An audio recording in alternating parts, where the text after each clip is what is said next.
Greetings, Internet friends. Welcome to another episode of the SynergyCafe online show, featuring speaker, entertainer, close-up illusionist, and marketing alchemist, Magic Brad. It's the Internet lifestyle show about career, finance, relationships, spirituality, and wellness. We're moving the online chatter over to real-life activity. And now, please welcome your host of SynergyCafe, Magic Brad. Hey Internet friends, Magic Brad here, SynergyCafe and the Synergy Collaborative, and I've got another guest, and I believe he's a doctor, and I also think he's from up north. We're in Minnesota right now, and he's up in Canada, I believe, and his name is Dr. Chris. Are you there, Chris? I'm here. Hi, Brad. How you doing? The last name, is it Friesen or Friesen? Friesen. See, you never know. We know about Minnesota. We're freezing. Of course, you're in Canada, so you're freezing up there too, right? But it's not spelled that way. It's spelled Friesen. That's right. Perfect. That's right. Yes. So when I do these interviews, I try and keep them kind of condensed so we don't take up people's valuable time, and just ask you the basics so we know who you are and what you do. So Sure. First is, who are you? You're obviously, you like to read, and do you have any animals? You got family? I do have animals. I do have family. They're not the same thing, are they? It's hard. Sometimes it's hard to tell the difference. I'll be honest. And that, my wife would say the same thing about me, whether I'm the animal or family. So I'm a dad. That's a big part of my life. I have a 4-year-old daughter right now, and she started junior kindergarten. It's the most amazing thing in my life and the hardest thing in my life. Even though I'm a psychologist, you'd think you'd know what to do and be able to handle this no problem, but it's actually, it doesn't mean squat, I think you could say, once you get into the thick of things.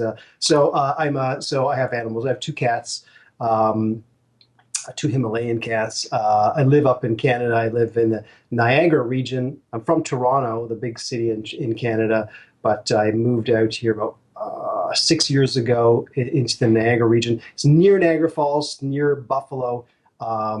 I'm actually in a smaller place called Grimsby. It's a small town, actually. So I've been here a while. And of course, I'm a psychologist. I work a lot with high performers. So whether they're athletes, whether they are entrepreneurs, whether they are sometimes they're researchers, authors, it doesn't really matter. I work with people who have big goals and to try and help them take their life to the next level. And to help with that, I wrote a book called Achieve, subtitles, Find Out Who You Are, What You Really Want, and How to Make It Happen. Okay, so that's what you do, is you kind of get inside the head of the athlete to have them go to the next level and excel at what they do. And I guess anybody that's doing anything, I've got a background in magic, so you might be able to help me overcome some barriers that might be holding me back or something like that. Exactly. A lot of people, just to go back a bit, I do work, I'm still a licensed clinical forensic and neuropsychologist here in Ontario, Canada. So I still work clinically with people who have lots of different problems, from brain injuries, strokes, to personality problems. I do a lot of work with police officers. So to go back to the high performance work, sometimes a lot of athletes will come to me looking to boost confidence, to deal with nerves before competitions. Same with the entrepreneurs too. A lot of entrepreneurs come to me saying, they're struggling with motivation, keeping on the day-to-day, keeping, going with the grind and keeping themselves motivated. So those are the type of clients that tend to contact me. Sometimes I work with athletes who have mental health problems as well. Because I'm a licensed psychologist, I'm able to diagnose and treat those issues as well. But most of the time I'm working with high performers, just looking to take their game to the next level, whether it's through sport or business, or executive as well. I do executive coaching. This is the term that's often used. Yeah. I got a friend here that does golf training, and he helps CEOs better with their golf game, and it ends up being more the psychological end of, why are you hooking all the time? And your business isn't. How come your business isn't doing what it's supposed to be doing? And you find out that he is not real confident in his real life. Maybe he's got family problems or something, and that results in his golf game, and also results in his business. So For sure. I all like that that. stuff. So you are in the Niagara area. It's nice that you say that because even though we're neighbors, the United States and Canada, I don't Hmm. know what's going where, but I know where Niagara Falls is. So you're Yeah, over very close. on the east side over there, and Yeah, so you work in the clinic. Do you also do like online I work? do. Yeah, a lot of the athletes and executives I work with actually are done through Skype or phone.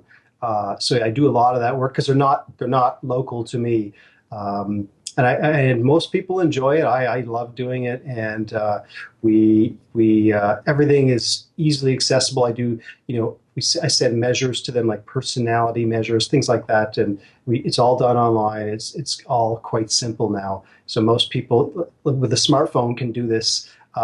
You don't even need a camera on your computer anymore. Your most all smartphones actually have cameras. So at least at this point, so it's super accessible. Yeah, and it's great. I love it. So that kind of goes into the next question of how you do your work. Not no, so much as far as technologically how you do your Mhm. work, but how does a person work with you? Do you actually spend time? How do you do it? Do you ask questions and that draws that information out from these people, or how's the your process work? Sure, it's a combination. So people usually contact me describing, I need some help with X, Y, or Z. And we set up usually a free 20, 30-minute Skype call. Or if it's local, they'll come in and see me in person. And I ask them a lot of questions. I want to make sure that they that I can potentially help them. Sometimes, some people call me and say, and it turns out they have a severe addiction that I can't really treat until they actually get inpatient treatment to get off the medication or the drug or alcohol. But that's pretty rare. But for the most part, I want to make sure I can help them. So I ask them a number of questions, mostly trying to figure out what's going on with them, what are they looking for, and then I give a bunch of measures. So I have some pretty some personality measures that are standardized. If a lot of people have read my book, and so in that book, I talk about personality a lot. It's based on my research as a grad student. My master's and PhD were in the areas of clinical psychology, but personality specifically. And I usually give them a very sophisticated, the best measure that's available now. It's called the Neo PI3 now. It's called the Big Five or the five-factor model of personality. So I usually give them that. They fill it out online. And I give them a sort of paper and pencil, which they usually fill out on the computer, questions, more open-ended questions and historical information about them. So I like to save people money and time. I'm very conscious of that. So instead of me spending 3 or 4 sessions trying to really get their history and get to know them, I get them to fill out these forms, and then I review them before I even talk to them. Got it. And then I have this picture of them. It's not a perfect picture, but it's saving everyone saving the clients a lot of money. So I have a better understanding of their background, what kind of work history they have, their family situation, what they want to get out of. If it's executive coaching, we call it, what do you want to get out of executive coaching? Sure. How would you like your coach, which is me, to be, that kind of thing. And so I get this really good picture of people, and so we can get to work, because I completely understand you don't want to waste money and time on these things, and anything you can do to speed the process up, I think, is the most ethical thing to do for everyone. Totally get it. Appreciate Yeah. that. Yeah. Because time is a commodity. So I like to keep these interviews a little short. So I'm gonna Yeah. ask you one question that's relevant to what I just experienced this morning. I'm not looking for free consulting or anything like that, but I want to use my situation as an example. Yeah. Then a little bit later, I want to talk about how people can maybe get a hold of your book or learn more about you. And then I have Sure. my favorite question to ask at the very end. And Can't wait. anybody that's seen the views, they know what that question is. But here's a situation that I just ran into Yeah. that my wife loves to dance. Okay. I'm not a big dancer and have never been. But this morning I thought maybe we should take dance lessons. And I've been thinking about this for a couple of years. And if I would have told her this a couple of years ago, she'd have loved it. But I Right. held off on it. And I'm thinking that is a psychological thing for me, and that why don't I like to dance? Is it because people might laugh at me? Is it because I think it's stupid?